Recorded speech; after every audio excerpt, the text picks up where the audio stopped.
Major remuneration में अब हम देखेंगे कि कैसे मेजर रेम्यूनरेशन के लिए नेट प्रॉफिट की कैलकुलेशन की जाती है। नेट प्रॉफिट एक जो नेट प्रॉफिट होता है, वो है statement of profit and loss में कंपनी द्वारा डिस्क्लोज किया होता है, कंप्यूट किया होता है। उसको जब कंप्यूट करती है कंपनी, तो कई तरह की इनकम को वो जोड़ देती है, कई तरह के एक्सपेंसेस को वो लेस कर देती है।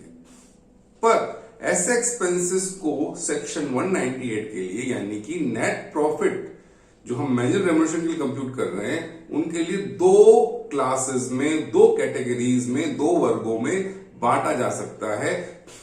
एक्सपेंसेस जो अलाउड है, डिसअलाउड है। इनकम जो अलाउड है, डिसअलाउड है। किस लिए? मैनेजर रेम्यूनरेशन के लिए, केवल मैनेजर रेम्यूनरेशन पर्पस के लिए कुछ खर्चों को अलाउ किया गया है, कुछ खर्चों को डिसअलाउ किया गया है। तो आपको नेट प्रॉफिट दिया हुआ होगा या और कोई प्रॉफिट दिया हुआ होगा, और हमको जो खर्चे हैं उनका एडजस्टमेंट करना पड़ेगा। जैसे स्टार्टिंग पॉइंट अगर मैं नेट प्रॉफिट रखता हूं, तो जो डिसअलाउड एक्सपेंसेस हैं, जो घटा दिए गए हैं, उनको वापस जोड़ना पड़ेगा। जो इनकम डिसअलाउड है, जोड़ी गई, उनको वापस से करेंगे, घटा देंगे।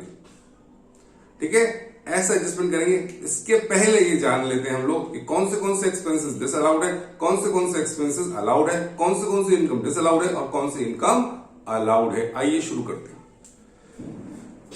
मैंने कैटेगरी बनाई है डिसअलाउड, अलाउड। डिसअलाउड में मैंने बताया एक्सपेंसेस, यानी एक्सपेंस जो डिसअलाउड है, इनकम जो डिसअलाउड है, अलाउड एक्सपेंसेस, एक्सपेंस जो अलाउड है, इनकम जो अलाउड है। आइए पहले देखते हैं कौन से एक्सपेंसेस डिसअलाउड है। पहला लिखा है tax on normal profit. Income tax या कोई सुपर टैक्स जो कंपनी के नॉर्मल प्रॉफिट पर चार्ज किया गया है, अगर आपको प्रश्न में दिया गया है तो उसको क्या मानेंगे? डिसअलाउड एक्सपेंसेस मानेंगे।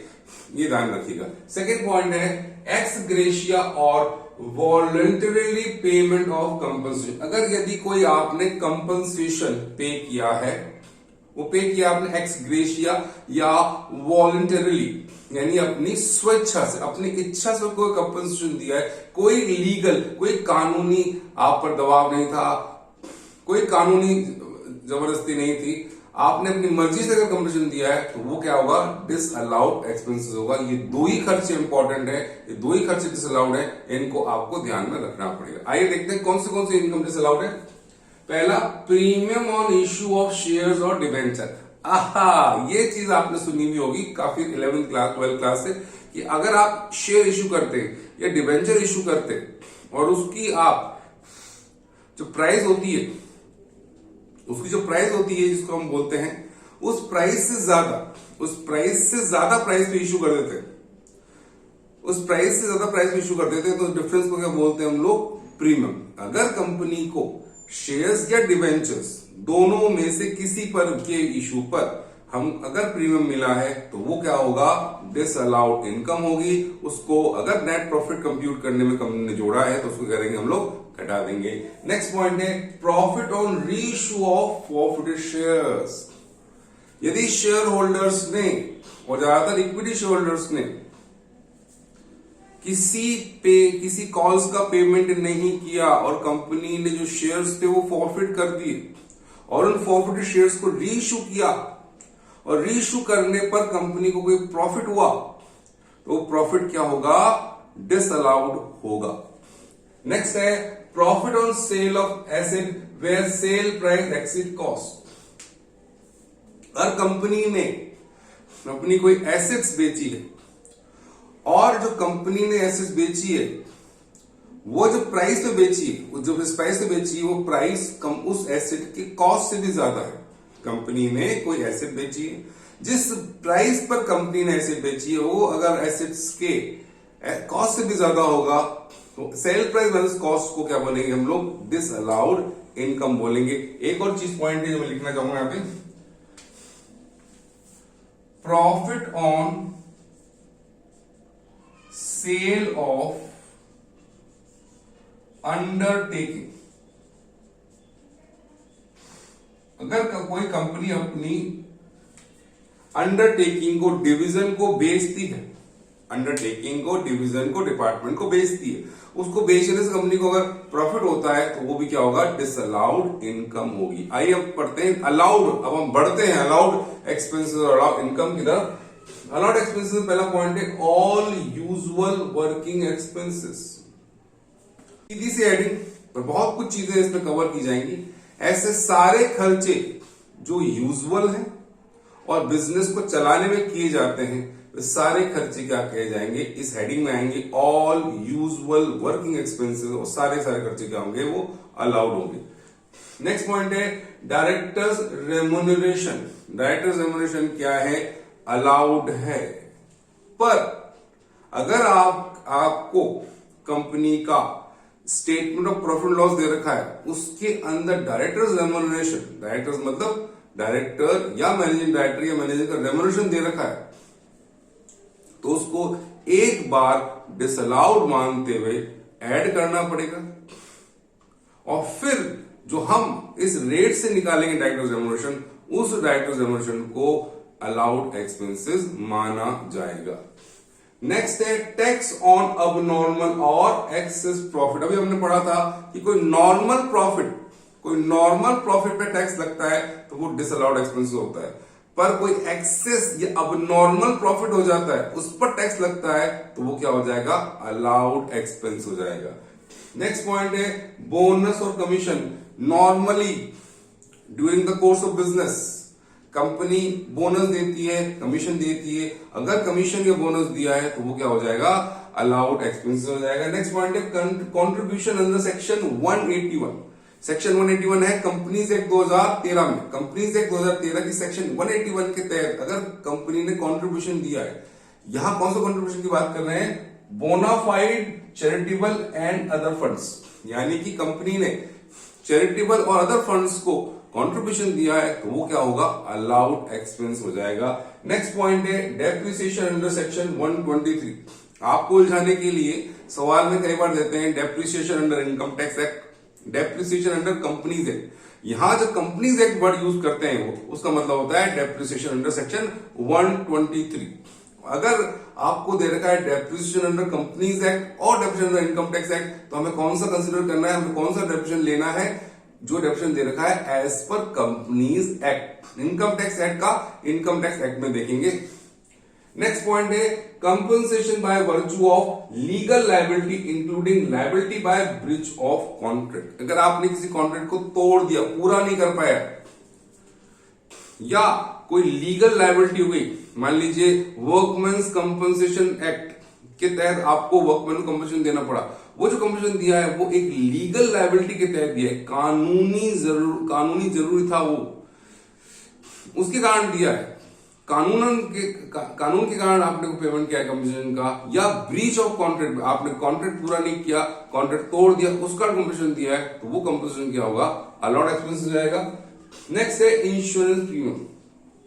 किसी कंपनी की एसेट हो गई, कंपनी की बिल्डिंग्स हो गई, यानी कंपनी की किसी तरह की एसेट के प्रोटेक्शन के लिए, उसको किसी डैमेज से बचाने के लिए अगर आपने इंश्योरेंस पॉलिसी ले रखी है, उसके लिए इंश्योरेंस प्रीमियम दिया है, तो वो क्या होगा, अलाउड एक्सपेंस हो जाएगा।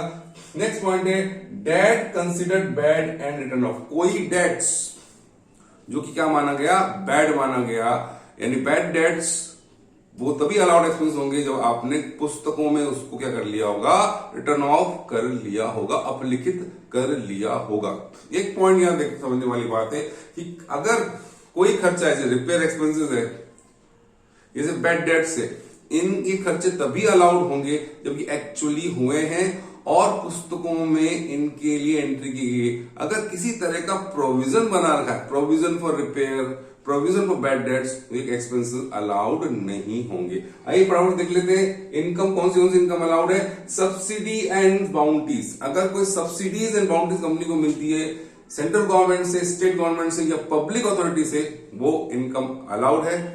नेक्स्ट पॉइंट है profit on sale of asset, sale price minus WDV. मैंने अभी बात करी थी कि अगर कंपनी ने कोई एसेट बेची है, बेचने में जो जिस मूल्य में बेची है, यानी जो सेल प्राइस है वो एसेट की कॉस्ट से ज्यादा है, तो सेल प्राइस माइनस कॉस्ट क्या हो जाएगा, डिसअलाउड एक्सपेंसेस। पर सेल प्राइस माइनस WDV क्या हो जाएगा, अलाउड एक्सपेंसेस। ये समझाएगा आपको एग्जांपल। देखिए इस सवाल में एसेट की कॉस्ट दे रखी है 50,000 रुपए, एसेट की WDV दे रखी है 32,000 रुपए और सेल प्राइस दे रखी है आपको 57,000 रुपए।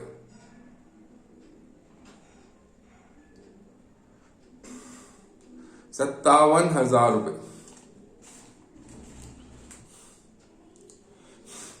कॉस्ट दे रखी है आपको 50,000 रुपए, WDV दे रखी 32,000 रुपए, सेल प्राइस दे रखी है आपको 57,000 रुपए। अब यहां पर जो दो तरह के हैं, sale price minus cost, sale price minus cost, यानी कि 57,000 माइनस 50,000, ये जो 7,000 है ये क्या होंगे, डिसअलाउड हो जाएंगे। जबकि 50,000 माइनस 32,000, 18,000 रुपए, ये क्या हो जाएगा, अलाउड प्रॉफिट हो जाएगा। अलाउड इनकम में क्या आएगा, 18,000 रुपए और डिसअलाउड इनकम में क्या आएगा, 7,000 रुपए आएगा। अलाउड इनकम में आएगा आपका 18,000 रुपए, क्योंकि डिसअलाउड इनकम में आएगा आपका 7,000 रुपए।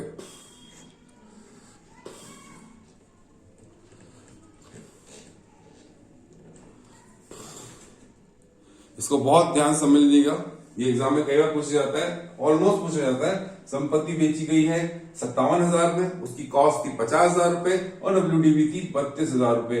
तो sale price minus cost 57,000 minus 50,000, 7,000 disallowed है इनकम है, जबकि 50,000 माइनस 32,000, 18,000 रुपए क्या है, अलाउड इनकम है। लास्ट पॉइंट जो मैनुअल रेम्युनरेशन में समझने का है कि आप जो नेट प्रॉफिट मैनुअल रेम्युनरेशन के लिए कंप्यूट कर रहे हैं, तो स्टार्टिंग पॉइंट आपका क्या है। स्टार्टिंग पॉइंट हो सकता है आपका ग्रॉस प्रॉफिट हो सकता है नेट प्रॉफिट हो। तो सर इसमें डिफरेंस क्या है, क्या डिफरेंस है, हम ग्रॉस प्रॉफिट से स्टार्ट करें या नेट प्रॉफिट से स्टार्ट करें। थोड़ा सा डिफरेंस है, थोड़ा सा डिफरेंस है।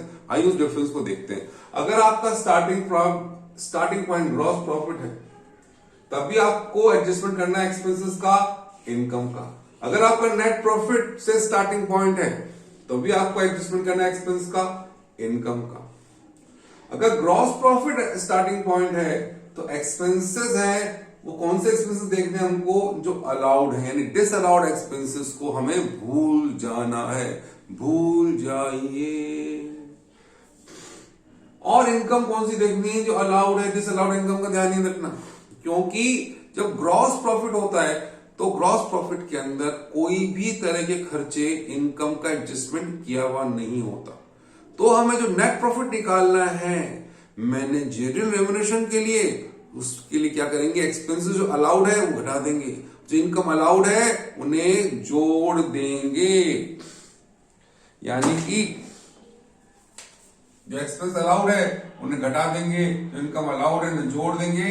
तो क्या आ जाएगा, आपका नेट प्रॉफिट आ जाएगा, जो हमको चाहिए मैनुअल रेम्युनरेशन के लिए।